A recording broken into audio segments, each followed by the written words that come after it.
Car collection time! We are hurtling off, well, we're into England. We're into England to go and collect my new car. We are driving aboard the Saab that tomorrow I am giving away in a live stream. So hopefully that went well and I no longer have a Saab. And hopefully John from Auto Shenanigans, who likes a Saab, came along and said hello and we had a lovely time. It's a bit weird hoping all this stuff will happen and it hasn't yet.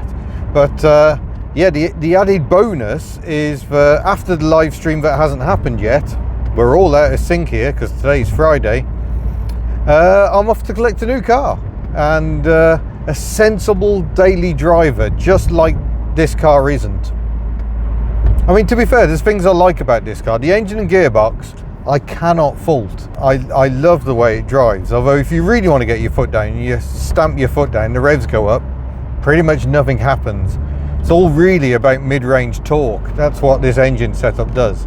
This is the 1.8T, which is a 2-litre turbo. It's the B207 engine, not the 204, as I said in another video. The 204 was actually a Saab engine. This is it the ZX20 or something like that? It's a General Motors Vauxhall Opel engine, 4-cylinder turbo, also fitted to the Insignia and actually not the Insignia, it was the Signum and the Vectra C that came before the Insignia. The engine was used in those and I think possibly some other sporty things. So yeah, it's a good engine. But unfortunately, I didn't buy the best example. I mean, what do you expect? You go to a car dealer and you snab one of their trade-ins. If someone's traded a car in, they've traded it in for a good reason. And before anyone questions EV Wales from whence this car came, I've got no problem with EV Wales at all. I bought this car after a very lengthy test drive, after making a video on it. And I decided it was the car for me. I didn't have to buy it. It was bought unofficially, sold as seen. But to be honest, sold as seen isn't really a thing. I would have been within my rights to go back and say, well, this doesn't work and this doesn't work. But what sort of idiot does that on a car I've paid £600 for? I thought that would be churlish. I bought it on the understanding it's a cheap car, there's going to be stuff wrong with it. So I have no complaints. I've scratched the itch, I've owned it for a bit, done about 1,000 miles in it, we managed to put some miles on, and now I'm moving it on. But I'm rubbish at selling cars with faults, and this car has plenty of faults, and I just couldn't do it. So I decided the best thing to do was to give it away instead. And it's up to the next owner whether they're going to save this car and spend the money they haven't spent buying it on doing it up, or if they just go and take the scrap man's money, and that's that. These engines do have value. Well, whether they have value when they're attached to an automatic transmission, I don't know.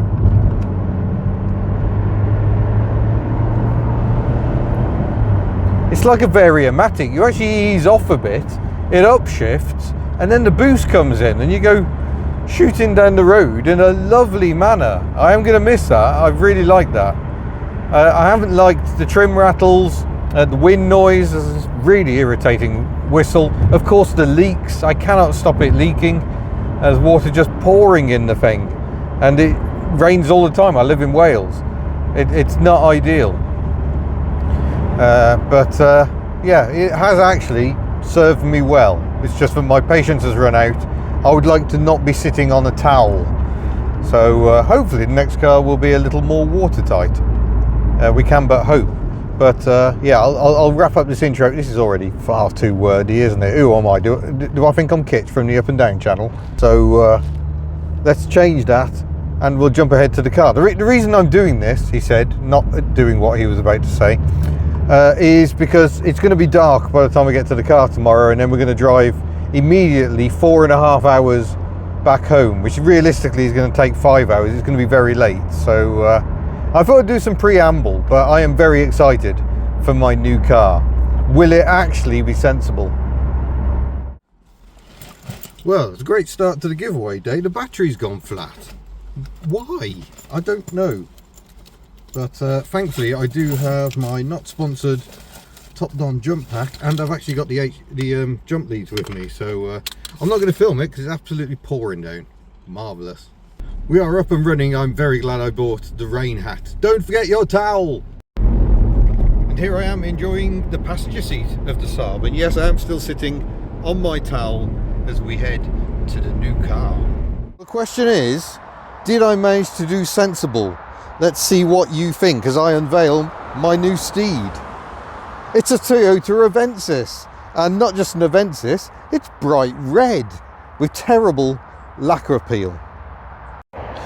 Right, this is going to have to be very quick because I need to get on my way back to Wales, but yeah, it's all of the red. Have I actually done sensible? So it's a Toyota Avensis 2008, built at the Derby factory, and it's got the 2.2 litre turbo diesel engine, and it's a TR spec. I think the 2.2 produces 136 brake horsepower, I think, and an amount of torque. We've got the offset rear wiper, which may upset the OCD people a bit, but it works well there. It's prioritised for right-hand drive. Look, Avensis even there. It is from the slightly sweary forum, if you know, you know. I've bought several cars from that forum. I've sold several cars via that forum. It's one of my favourite places to go for terrible old cars. But other than the fact the paint is kind of ruined, which I care not a bit about, cosmetics are not what we're about here, it seems pretty good. It's been through a couple of different owners on the slightly sweary forum, and both of them seem to have spent a great deal replacing wishbones. The clutch has been done. Previous owner replaced the turbo. Look at that quality. Mismatch of wiper blades. We haven't done a wiper test yet. I've only driven a few miles in it, and it needs a good clean, but it's going to be filthy by the time it gets home anyway, so I care not a bit about that. Got some dents on the bonnet as well, by the look of it. Don't care. Want something I can park in a supermarket car park and not care about. And it'll go just with my Australian Ford, which is also quite bad. Should we have a look under the bonnet? I haven't done that yet. I probably should have checked levels or something, but is that a bonnet release there? Oh, there it is. Typical little flap. We'll cover the dramatically beautiful interior at some point, but let's have a look under here. Where's the catch? There it is. Oh yeah, loads of engine to see there. Absolutely nothing really. Yeah, that's a lot of plastic, but there's the turbocharger. A fiddly pig to replace, I'm told. It does whistle a bit, but there are things that pack up on it, so it's been replaced because of that, and I'm told it now does work very well and does over 50 to the gallon. Quick look at the oil. Yeah, it's probably got some. I can't be bothered to wipe that. I'm sure it's absolutely fine. And there we go. Clank. Let's have a look at the interior. Hop in the front here. Oh, quality feels good. Side airbags. Avensis. In we come. And importantly for daily duties, we've got cruise control. We've got full climate control. He did have his own head unit fitted and has lost a bit of trim that goes around it. So this is back on the original. We'll probably do away with that, to be honest. I think it has a CD changer, perhaps. I thought it had a CD player. I can't see where you put them in. It's not as good as a Saab, I'll grant you, but still it's got a cup holder. Little cubby down there. Cubby here. And a cubby there. Glove box, nice and deep, with a book in there. Books in there, rather. Avensis again. They were really proud of the whole Avensis thing, weren't they? And seats which seem nice and comfortable, nice and supportive. Manual handbrake, 6-speed gearbox. I've not owned many cars with a 6-speed gearbox. I'm trying to think if I've actually owned any. But yeah, the climate control seems to work. The indicators sound like indicators. Got a little cubby, something or other there as well. Yeah, storage everywhere. Nice big door pockets. All electric everything. Traction control off. I don't think we'll be troubling that. Stereo and display controls variously here. Typical Toyota, looks really complicated. Wiper stalk. And rear wiper can be on or intermittent like that. There's your other stalk for lights and indicator. Yeah, so dull, so perfect. It's got the automatic dimming rear mirror. And oh, I see. Yeah, that seems slightly out of place. It's fine. It's fine. It's fine. Look, I fixed it already. Let's see what the back's like. This is like the quickest review of a car I've ever filmed, because I just want to be on my way. Oh my days, look at the space. Wow. Really good. And we've got a armrest in the back. Oh, fold out cubbies for the cup holders. Like that. That's very nice. Little flap down here, little cigarette tray. Oh, 12 volt power outlet for the back. So the kids can have their own power and stop pestering me for mine. Plenty of head restraints, interior lights. Headroom is actually a bit tight. My head is rubbing on the roof. That's disappointing. Maybe you need the estate if you want more space there. We'll have a quick look in the boot as well. Electronic release, don't love that, but huge tailgate and massive space. Loads of room in there. So that's good. There's a switch. What's that switch for? What does that do? Is that interior light? No, that's the boot light, and that doesn't work. I'll send it back. It doesn't work. So there we go. Let's get in. Do the all-important wiper test. It's very noisy here in Northamptonshire, and here we go. One of the cars they referenced when developing this car was the Lexus LS400. Oh, there we go. Everything gradually wakes up. Really lovely clear displays. Yeah, sounds like an engine. Got an outside temperature sensor. That is really useful. The trip was reset when last refueled. 306 miles. Hasn't used half the tank yet.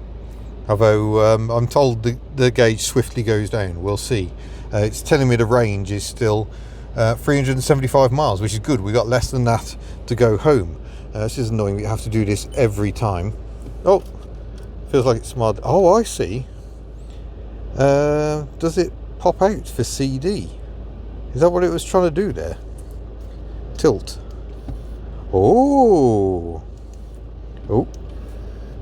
Interesting. Disc? No CD. Okay. Does that mean there's a CD auto change? I didn't see one. I don't think I care. I think I'm just going to tune it to radio 2 and start heading back home. But important business of the wiper test. So far untested. I may want to take this car back. Wash. Oh yeah, good washing, good overlap, no triangular doom. We spent nothing less. We've got a mist function.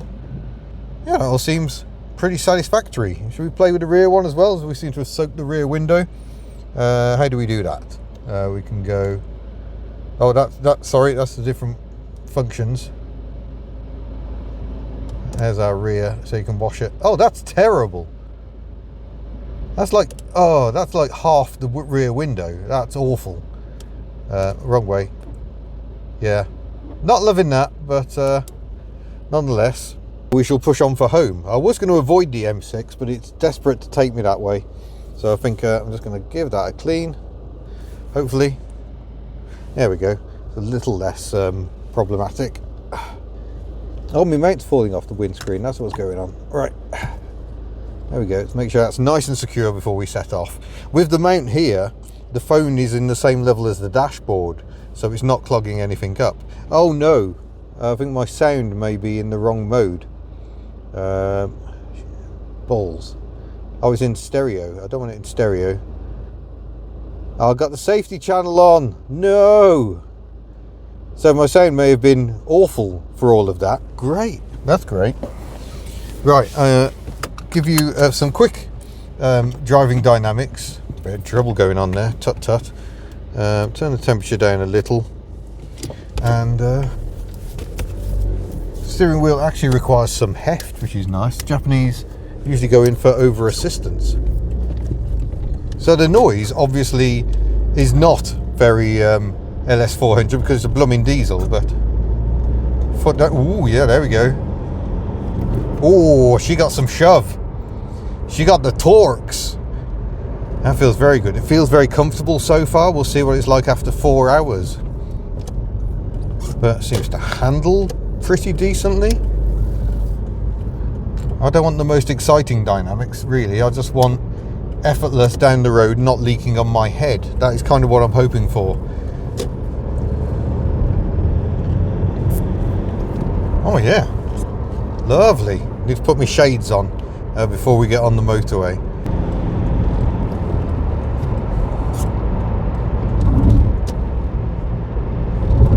Yeah, good mirrors.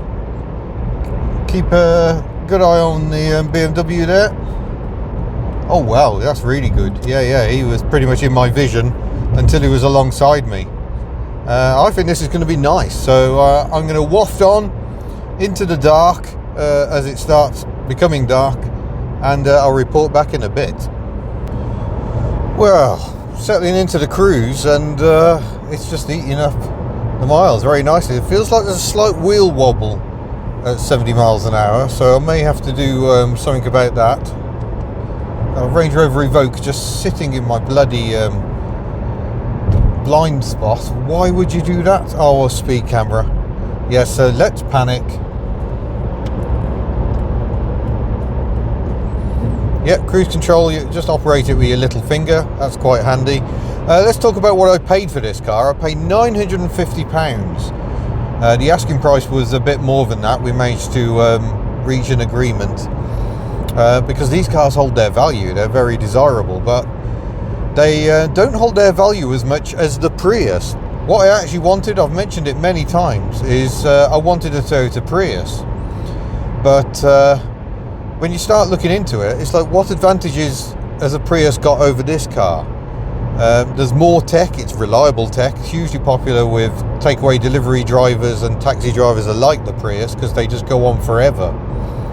But I was struggling to justify the expenditure, because I was looking at having to pay 1,500 quid, £2,000 for a Prius that probably had Starship mileage on it and might well have issues with the battery, and I was just like, I don't think I'm ready for that.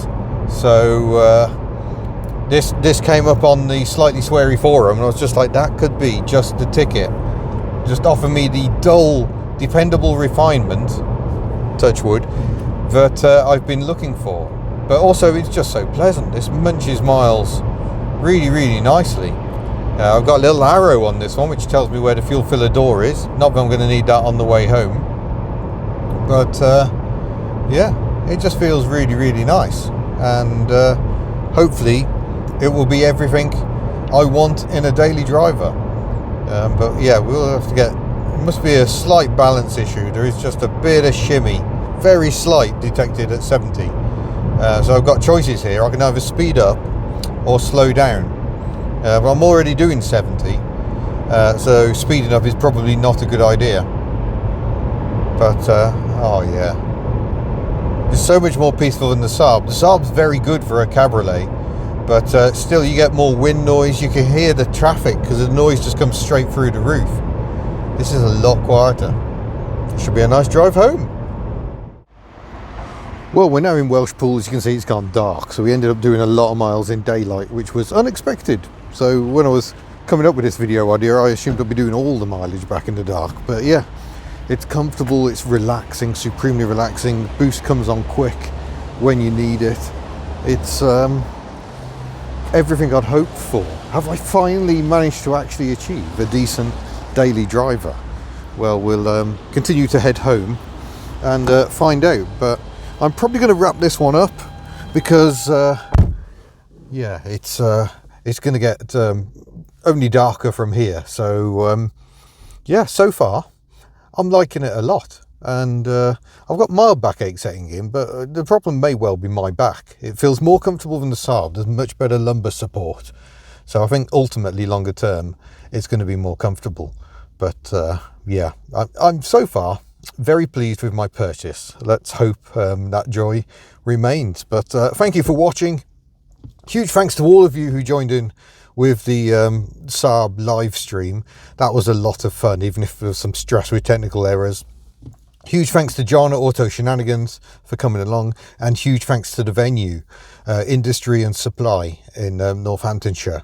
Lovely little place to visit, and if you want to see some classic cars there, 21st of December, they're going to be back. the Long Buckby and District, I think, Motor Club or something along those lines. We had a chat with the chap who runs it, and a lovely mix of cars. So it'll be their Christmas do. So huge thanks for watching, and we'll see you soon. Farewell. It's just nice. Not exciting. Nice. Oh, headlamps might need a buff.